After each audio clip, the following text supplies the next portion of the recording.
விடுதலையை கண்டனர். உலகெங்கும் உள்ள அனைவரும் தம் கடவுள் அருளிய விடுதலையை கண்டனர். ஆண்டவருக்கு புதியதொரு பாடல் பாடுங்கள், ஏனெனில் அவர் வியத்தகு செயல்கள் புரிந்துள்ளார். அவருடைய வலக்கரமும் புனித மிகு புயமும் அவருக்கு வெற்றியை அளித்துள்ளன. ஆண்டவர் தம் மீட்பை அறிவித்தார், பிற இனத்தார் கண்முன்னே தம் நீதியை வெளிப்படுத்தினார்.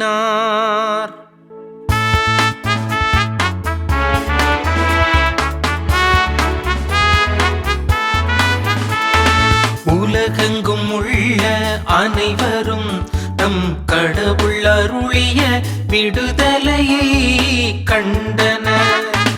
உலகெங்கும் உள்ள அனைவரும் தம் கடவுள் அருளிய விடுதலையை கண்டனர்.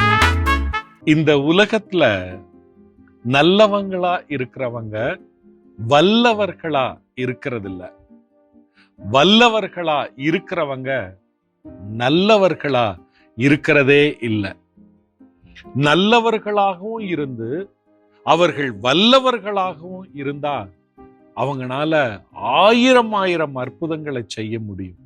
வல்லவர்களாக இருந்து அவங்க நல்லவங்களாகவும் இருந்தா அற்புதங்கள் பல செய்ய முடியும். ஆனா இந்த உலகத்துல வல்லவர்களா இருக்கிறவங்க நல்ல மனசோட பிறருக்கு உதவணும், பிறரை முன்னேற்றணும் அப்படின்னு நினைக்கிறது இல்லை. தானும் தன்னுடைய குடும்பமும் வளரணும் அப்படின்னா தன்னுடைய வல்லமையை பயன்படுத்தி கொள்றாங்க. நல்லவங்களா இருக்கிறவங்களோ வல்லவர்களா இருக்க மறந்து போயிடுறாங்க. நல்லவங்களா மட்டும் இருந்தா போதும் அப்படின்ற நினைப்புல அவங்க தங்களுடைய வல்லமையை, திறமைகளை வளர்த்து கொள்வதே இல்லை. அன்புக்குரியவர்களே, இன்றைய திருப்பாடலானது ஆண்டவர் எப்படி வல்லவராக இருக்கிறார், அதே சமயத்திலே அந்த வல்லவர் எப்படி நல்லவராய் இருக்கிறார் என்று நமக்கு படம் பிடித்து காட்டுகிறது. திருப்பாடல் 98:1 நமக்கு இப்படி சொல்லுகிறது, ஆண்டவருக்கு புதியதொரு பாடல் பாடுங்கள், ஏனெனில் அவர் வியத்தகு செயல்களை புரிந்திருக்கிறார். எதற்காக புதிய பாடல் பாட வேண்டும்? அப்படி என்ன வியத்தகு செயல்களை செய்தார் அப்படின்னு சொன்னா, தொடர்ந்து திருப்பாடல் ஆசிரியர் நமக்கு சொல்லுகிறார், அவரது வலக்கை வெற்றியை கொணர்ந்தது. அவரது வலக்கை வெற்றியை கொணர்ந்தது. அவரது புனித மிகு புயம் அவருக்கு மீட்பு தந்தது என்று சொல்லுகிறார். ஆக வலக்கரம் என்பது வல்லமையை குறிக்கிறது. அந்த வல்லமை வெற்றியை தருகிற வல்லமை. ஆனால் அதே சமயத்திலே அந்த வல்லமை கெட்ட வழியிலே வரவில்லை, புனித மிகு புயத்தால் வருகிறது. ஆக அன்புக்குரியவர்களே, இன்றைய திருப்பாடல் நமக்கு தருகிற முதல் செய்தி இதுதான். நாம் நல்லவர்களாக இருக்க வேண்டும், நல்லவர்களாக ஒழுக வேண்டும். ஆனால் அதே சமயத்திலே நாம் வல்லவர்களாகவும் இருக்க வேண்டும். வல்லவர்களாக இருந்தால் நாம் நல்லவர்களாகவும் இருக்கிறோமா என்று நாம் யோசிக்க வேண்டும் என்று திருப்பாடல் நம்மை அழைக்கிறது. இந்த திருப்பாடலினுடைய 2வது 3வது வசனங்கள் நம்மை இன்னொரு பகுதிக்கு, இன்னொரு முக்கியத்துவத்தை நமக்கு மிக தெளிவாக சொல்லுகிறது. நீதி வேண்டும் இந்த உலகத்திற்கு. இந்த உலகத்திற்கு நியாயம் வேண்டும். நீதி இருக்கிற இடத்திலே பல சமயங்களிலே உண்மை இருப்பது இல்லை. நீதி இருக்கிற இடத்திலே எப்போதும் பேர் அன்பு இருப்பதில்லை.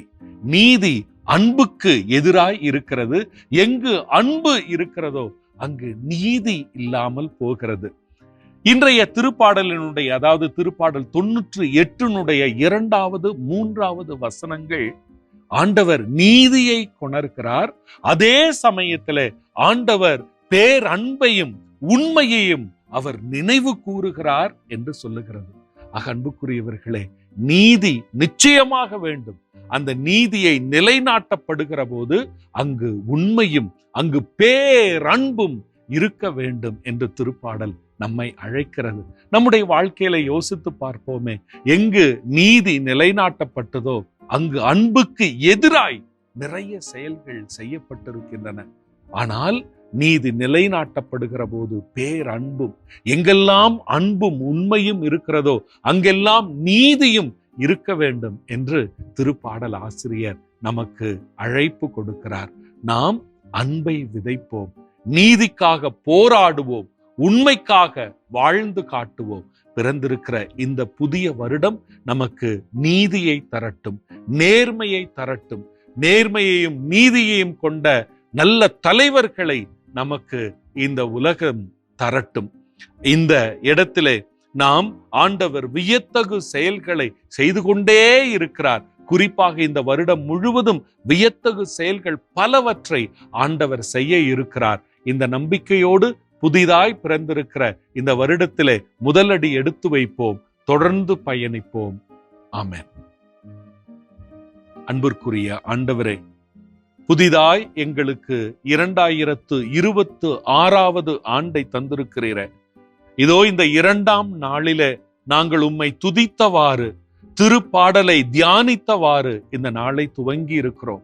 எங்களை ஆசீர்வதியும். வியத்தகு காரியங்களை எங்களுடைய வாழ்க்கையிலே நீர் செய்து காட்டுவீராக. வல்லவர்களாய் நல்லவர்களாய் வாழவும், நீதியை நிலைநாட்டுகிற, உண்மைக்காக போராடுகிற, பேரன்பை நிலைநாட்டுகிற கிறிஸ்துவ மக்களாய் நாங்கள் வாழ எங்களுக்கு வருடம் முழுவதும் ஆசிரை தருவதாக. எங்களை விட்டு ஒருபோதும் நீர் பிரிந்து சென்று விடாதையும்.